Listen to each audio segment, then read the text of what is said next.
Hey everybody, welcome back to IP Farms. Well, it's another beautiful day here in North Carolina, about 75 with a light breeze. Man, I'm in heaven. Walking through a couple rows of corn here, see how bad the weed pressure is.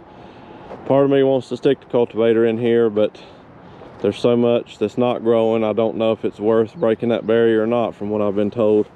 Got a few areas of some Johnson grass, and I've got the manual Eliminator with me.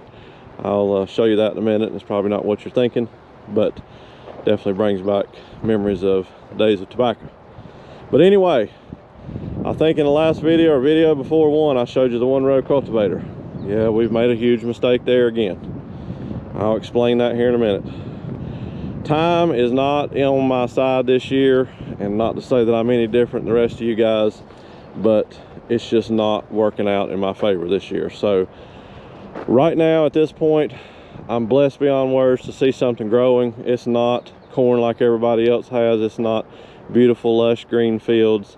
I'm in no competition with anybody, because 4 years ago there was nothing down here but a bunch of scrub trees and brush and undergrowth. So we came a long ways. I've got plenty of time to critique and polish and learn more as time goes along. So let me go get that Eliminator and we'll talk as we go along and see what happens.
That's what we like to see, a big wad of Johnson grass.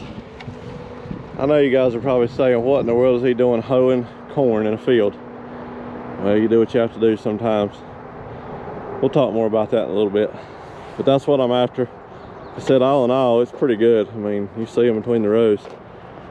You know, I got some grass here or there, but hasn't been raining for a little while, so that's helping as far as not keeping the weeds growing like crazy. Not necessarily helping the corn, but back to work.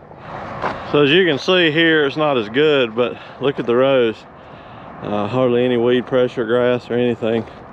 I got most of the Johnson grass out over there, and I want to say no, I'm not going to say, because I don't know what that weed is, but I'll look it up and maybe I'll drop it in the description above. But anyway, well, this field's done as far as the major big stuff. I mean, I got some grass right there, you know, nothing major, but we'll go over here and look at the other corn that I planted. So this was planted April, I have to go back and look, 25th, 26th, somewhere around there. So we're just a shade over 30 days on this. And across the way over there, we're at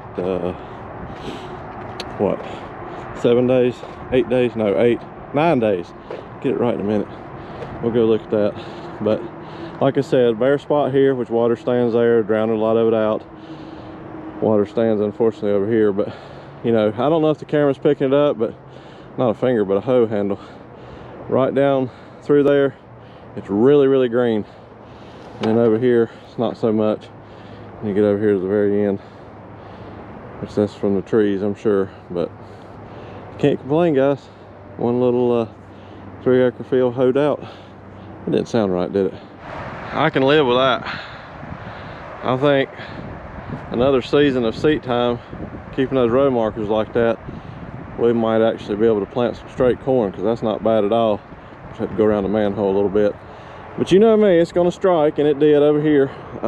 Having the row markers extended out that far, the disc twisted around on me, and I didn't realize until I got to the end, and so it wasn't really digging, and I thought I was on the line again, and I wasn't. So wide here gets back down to about normal down there, so there is good. This one will be hard, and then from here over, they're a little bit crooked, but they're all spaced the same. So that's what's killing me over here, guys, is the spacing over here on that, because they're not all completely 38 inches apart, I don't think. I mean, the planter rows are, but then the next one over aren't. That'll be a fun time to combine. But we're not going to take you over there. That's what I'm going to consider my true test plot. I did something crazy there I probably shouldn't have, and I'll probably regret it. That's the closest part to the deer, and so we're going to see what happens with that. The more it grows, I'll bring you along and tell you more about it. Well, we got most of the big ones taken care of with the manual weed eliminator. Back up here, got me a drink of water and just kind of sulking over my mistake again, and I'm sitting in front of it, and that is this one row cultivator behind me. Oh, it's in fabulous shape, pennies on the dollar, couldn't ask for more, ready to go in the field. Unfortunately, I do not have a tractor to hook it to that I can get the wheels narrowed up enough to go in between the rows. Yeah, that's a no-brainer, Nelson. I mean, I don't know where my mind is sometimes, because Dylan and I had talked about that exclusively and in great detail when I was trading him for some stuff on the cultivators for the Cub. Anyway, water under the bridge at this point, I can't change it. One good thing about it is the fertilized distribution system is in really good shape. Stainless hopper, not hopper, but bottom. It is a dual output setup with 2 pipes on it. So I can get that fabricated on the Danish time if I decide to, and just go that way. I'm on the fence. It needs nitrogen, but I hate to put the cultivator in there and get things stirred up and get weeds growing again once I break through the layer of my pre-emerge. But I don't know, time will tell.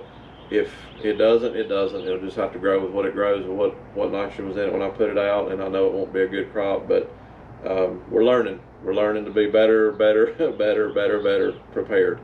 But anyway, hopefully this one didn't turn out too long. Don't forget to go over and check out farmmerchbin.com. I'll put a link in the description. Nikki and Allison, if you're interested in any of my stuff or any of the other stuff, a lot of great channels on there with awesome merchandise. Or if you're just needing something done, Nick and Allison can probably hook you up with that. Tell them Nelson IP Farm sent you. Keep your fingers crossed that we can figure something out soon, because you know me, I make mistakes regularly. But until then, thank you.